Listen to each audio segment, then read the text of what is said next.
Olá, amigos da FIPESP na TV. Estamos dando início a mais um programa na rede de TVs comunitárias no estado de São Paulo. E como vocês perceberam, hoje voltamos a conversar com o Dr. José Carlos Cossenzo. Vamos fazer uma breve pausa e voltamos em seguida para a continuação de nossa importante entrevista iniciada na semana passada. Até já então.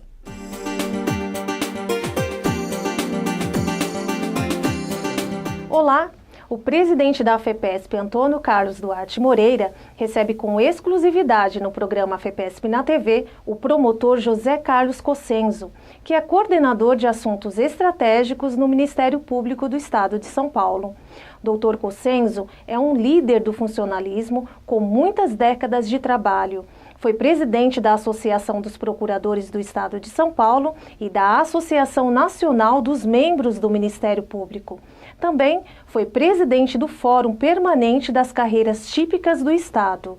Aproveite e confira mais essa entrevista especial do presidente da FEPESP. Mais uma vez, é uma grande honra receber o Dr. José Carlos Cossenzo. E vamos iniciar com um assunto aí que é dominante hoje em toda a mídia. Atual crise político-institucional, crise moral, crise financeira. Como é que o senhor vê essa situação? Bom, eu queria mais uma vez registrar minha gratidão pela essa oportunidade aos amigos da FIPESP, disparadamente a maior associação de classe do Brasil, em termos de número, uma das maiores do mundo, e em termos de qualificação, em termos de qualidade, certamente a maior. Eu queria falar sobre a crise, em razão da sua pergunta, mas gostaria de não falar sobre a crise como cidadão. Por quê? Porque deixou de ser uma crise institucional, deixou de ser uma crise política, e infelizmente para todos os brasileiros, do qual nos incluímos, virou uma crise moral. A crise hoje é de falta de zelo, falta de comprometimento, falta de responsabilidade. A política é a arte de buscar o bem comum.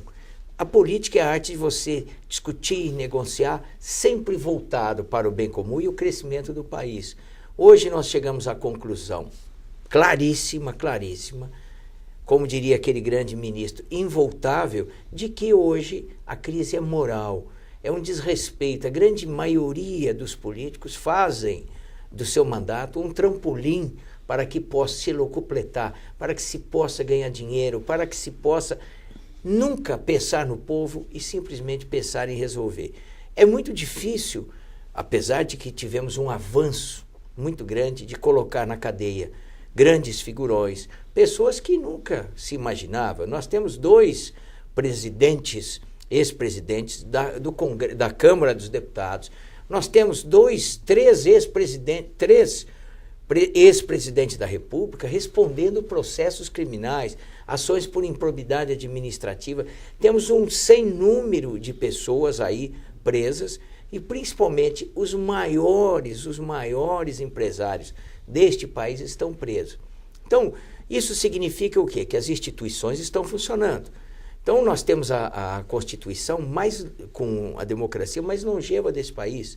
Agora, o ano que vem, completaremos 30 anos de uma Constituição feita em 88, em que não houve um golpe de Estado e passamos por renúncia, ou pelo menos impeachment de 3 presidentes da República, o atual presidente sendo processado e as instituições estão funcionando.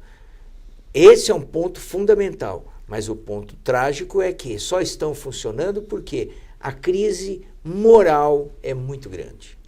Bem, e no meio dessa crise moral, o governo alimentando o Congresso Nacional com envio de propostas de emenda constitucional em que apenam a grande categoria de servidores públicos. Uma delas é a proposta de reforma da Previdência. Como é que o senhor encara esse atual estágio da reforma da Previdência? É que se nós fôssemos falar só da reforma da Previdência, eu tentar ser extremamente breve, nós teríamos que utilizar 3 ou 4 programas e você seria fundamentalmente aquele que mais poderia falar, que conhece tudo isso. A nossa história da Previdência começou em 1923, com a primeira Previdência feita para os ferroviários. Posteriormente, nós viemos para os pactos de gerações, ou seja, eu vou trabalhar para pagar a aposentadoria do meu pai e meu filho pagaria a minha. Posteriormente, a emenda 41, depois a 47, todas essas estabeleceram uma série de situações, além da emenda 20, em que ela é de natureza contributiva. A natureza contributiva e atuarial, ou seja, a Previdência teria que se sustentar por si só. Todavia, nessa história, desde 1923, o dinheiro da Previdência, que é sagrado, foi retirado para grandes obras, para grandes construções desse país e não voltaram. Para que se tenha uma ideia, o governo quer economizar 678 bilhões em 10 anos. Ou seja, nós vamos penalizar o servidor para que esse valor sirva para pagar menos que 5 meses da dívida externa, dívida interna e corrupção. Então, não é possível mais que o povo pague a conta dos desmandos, da ausência de qualificação, da ausência de uma boa administração. Todos aqueles que entram têm um projeto de resolver a situação. Eu imagino que agora, querendo penalizar, obrigar o trabalhador a pagar mais, obrigar o trabalhador a trabalhar mais, sob pena de, quando tiver a condição de viver da Previdência, ele já não vai ter uma condição de saúde, ele não vai poder usufruir. Além disso, é importante que a gente diga o seguinte, que todas essas reformas são paliativos. Por quê? Se você imaginar que todas essas pessoas que foram tiradas do mercado formal, da indústria, do comércio, e todos aqueles que formalmente deveriam estar contribuindo, imagine só que estão no Bolsa Família, então nos programas sociais, eles estão na rua e não estão contribuindo. Imagine daqui 20 anos como vai ficar essa situação. Mas o que eu penso, e isso ficou estabelecido quando o Supremo Tribunal Federal decidiu, a meu ver, absolutamente injusto. Se para eles foi constitucional ou legal é outro problema, mas é uma diferença muito grande entre direito e justiça. Injustamente que o servidor aposentado, o trabalhador aposentado, continue contribuindo para a Previdência, isso deixou bem claro que nós não temos outra saída senão reconhecer a Previdência como social. E se ela é social, você tem que pagar como o governo existiu, mas o governo tem que dar uma contraprestação para todos aqueles no âmbito social.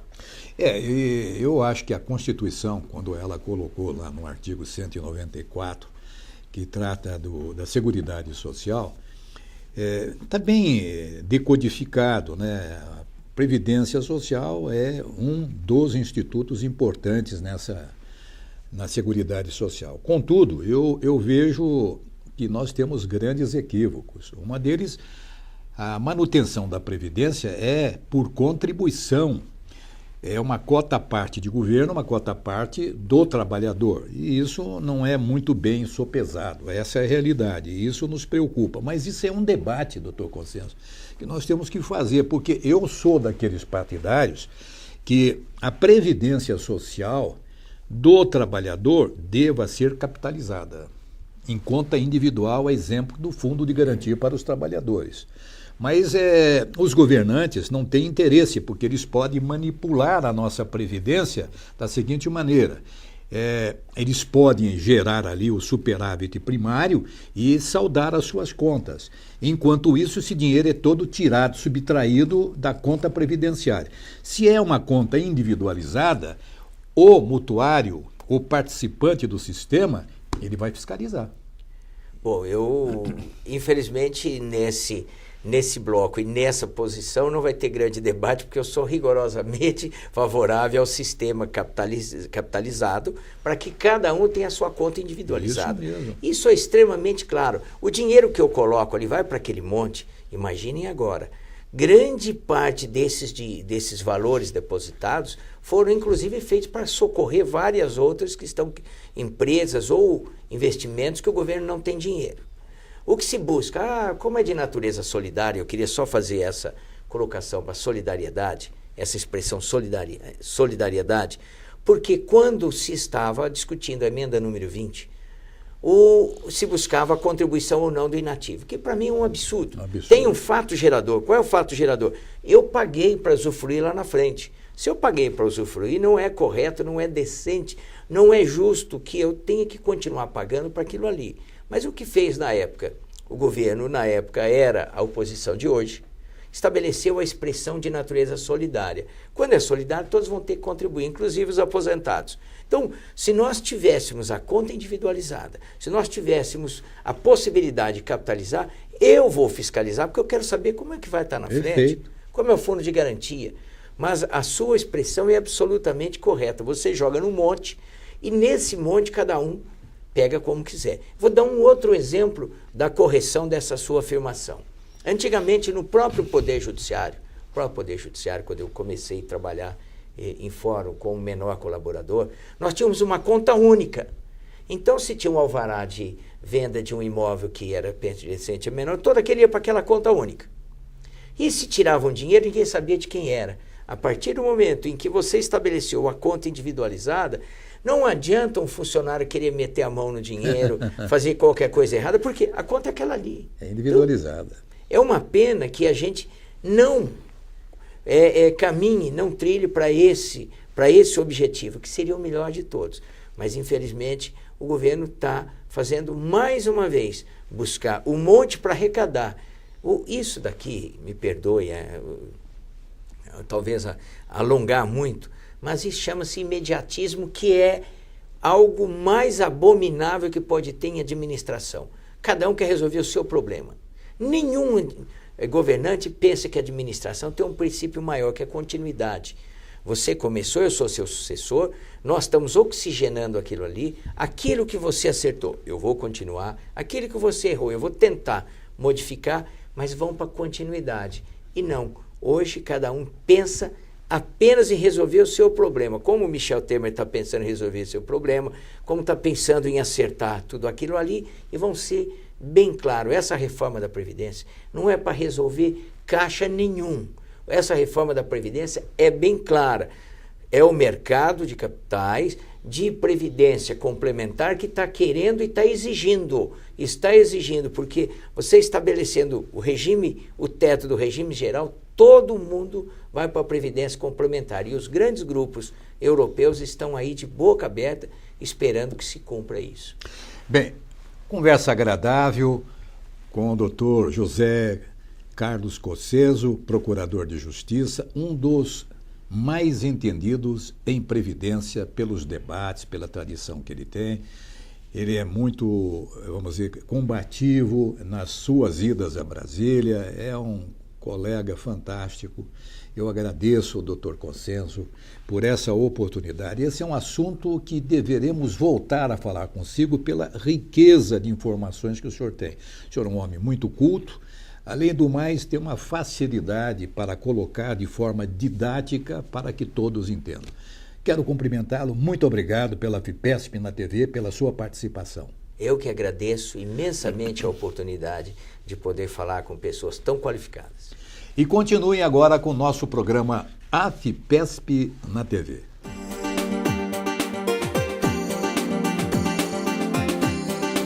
Uma atividade especial foi realizada de 22 a 24 de setembro na Unidade de Lazer AFEPESP Serra Negra.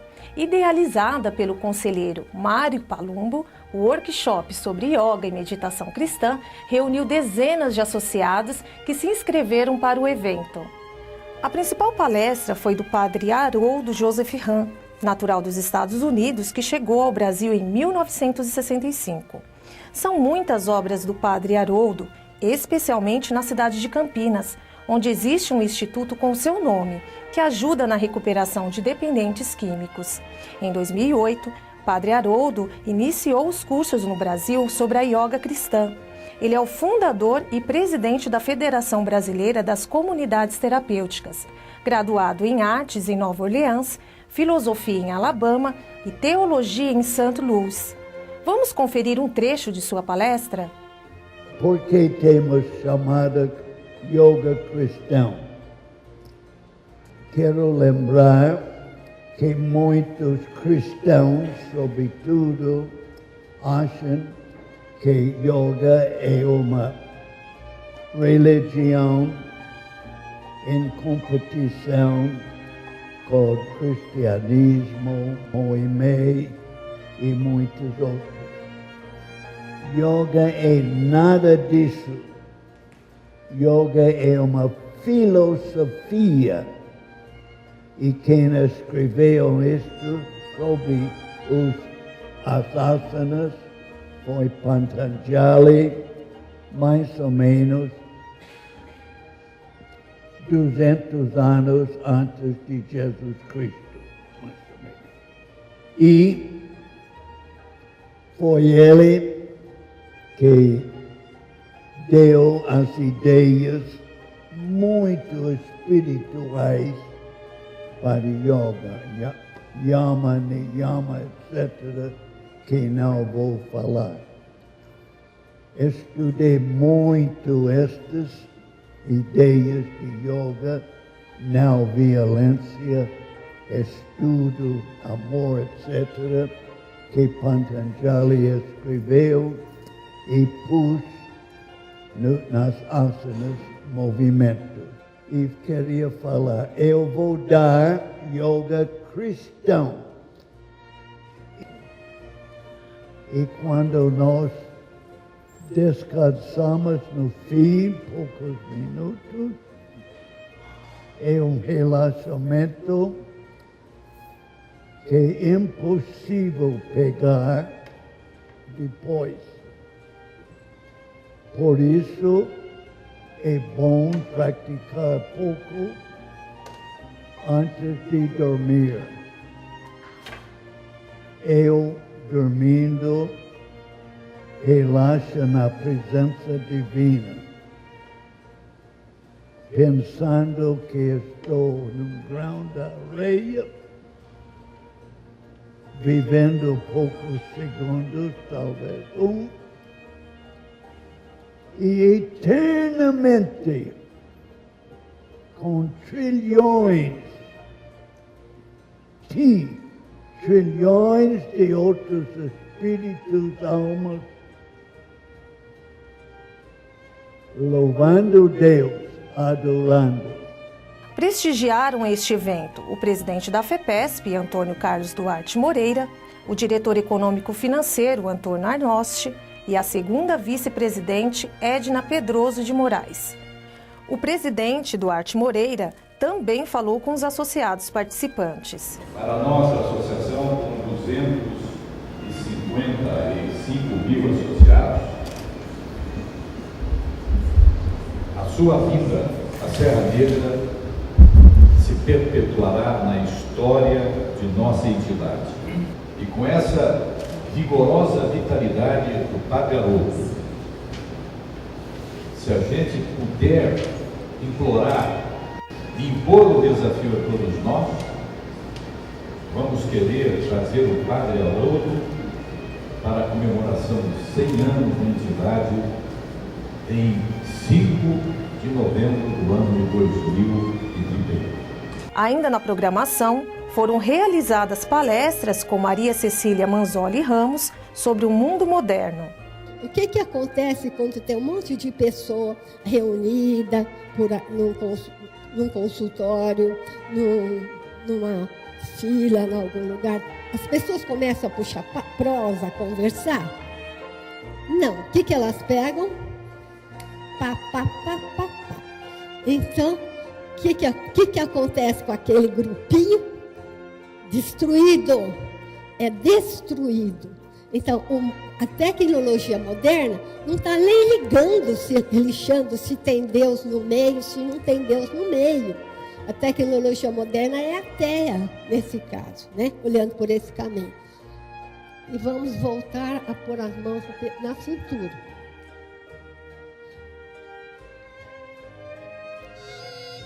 Assim. Vai. Um grupão.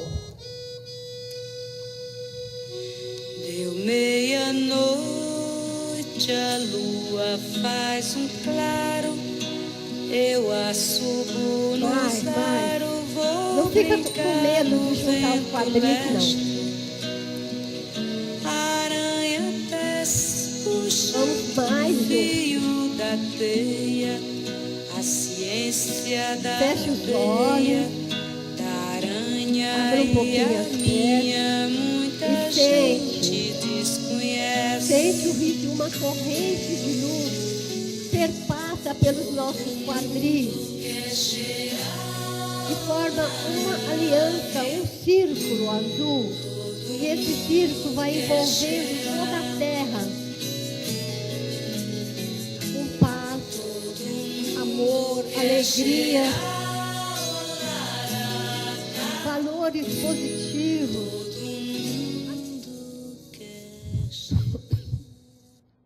Muito bem, respirando. Devagarinho, vamos nos soltando e segurando nas mãos.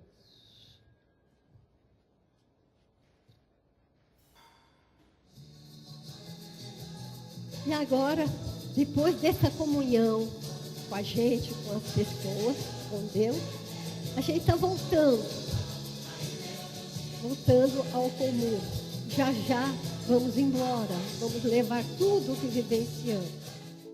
O idealizador do evento, o conselheiro Mário Palumbo, também explicou sobre os benefícios da meditação. Nós vamos tratar aqui da meditação silenciosa. Ou seja, nós temos que silenciar a mente, a começar do silêncio do corpo. Trata-se de uma peregrinação até o âmago do nosso ser, o encontro com o nosso verdadeiro eu, aquele sonhado por Deus para cada um de nós. Meditação é como o ato de caminhar, se aprende dando os primeiros passos. Não adianta eu ficar aqui explicando como faz para você poder nadar. Tem que pegar a criança e começar a colocar na água. Assim ela vai aprendendo a nadar. Marina Fernandes Barros apresentou no encontro as técnicas de respiração desestressante. Vamos entrar primeiro em contato com a nossa respiração, porque eu preciso me manter aqui. Nesse momento, aqui e agora. O yoga, a meditação é uma complementação da prática física, dos asanas, das posturas. A minha presença aqui se faz pela minha respiração. E se eu respiro, eu vivo. Eu estou viva. Eu tenho a essência, o sopro divino dentro de mim. Então nós vamos entrar em contato com a nossa respiração. Eu vou colocar as minhas mãos aqui na parte baixa. Destacamos ainda a atividade de meditação caminhante realizada com orientação de Maria Cecília Manzoli Ramos e Juliana Palumbo.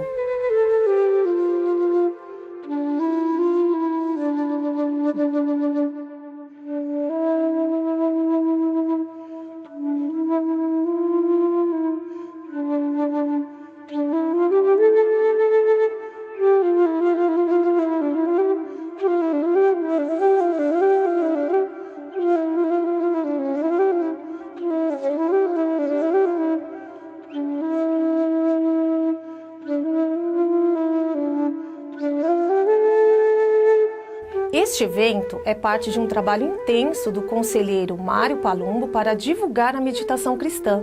Em anos anteriores, Mário Palumbo organizou palestra na Unidade Regional de Campinas e na capital. A proposta de um evento de 3 dias foi para unir a teoria com a prática, permitindo aos participantes a experiência direta das terapias. O crescente interesse dos associados pelo curso de meditação cristã permitiu o sucesso deste evento. Vários temas das angústias humanas foram debatidos, como a depressão, que é uma doença presente na vida contemporânea.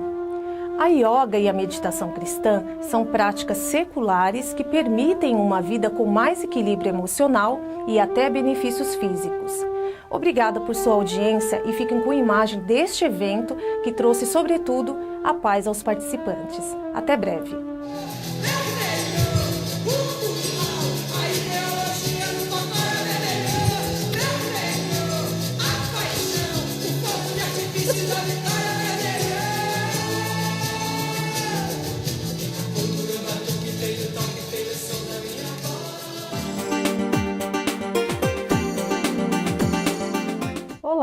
Na sede social, onde milhares de associados almoçam semanalmente, a equipe sempre inova nos pratos para atender os frequentadores. É importante informar que neste mês o restaurante estará fechado porque passa por uma ampla reforma, mas logo retornará às suas atividades. A nossa dica gastronômica é para os frequentadores vegetarianos. Uma abobrinha muito especial. Confira os ingredientes. 4 abobrinhas italianas médias. 1 cenoura média, 1 chuchu, 100 gramas de vagem, 1 kg de tomate italiano maduro, 300 ml de leite, 3 colheres de sopa de farinha de trigo, 2 colheres de manteiga, 200 gramas de mussarela, 200 gramas de parmesão para gratinar, 3 dentes de alho, 1 cebola pequena, salsa, cebolinha e sal a gosto. Quem vai preparar essa receita vegetariana é o chefe de cozinha da sede, Marcelo Bueno. Acompanhe. Primeiro, faça um molho de tomate. Bata os tomates no liquidificador até formar um molho. Leve ao fogo com azeite e sal. Corte as abobrinhas ao meio e retire o miolo. Reserve o miolo. Descasque as cenouras, o chuchu e a vagem. Corte em pedacinhos, cozinhe em uma panela com água e sal. Faça o molho branco derretendo a margarina com trigo e aos poucos acrescente o leite. Coloque a mussarela para finalizar o molho.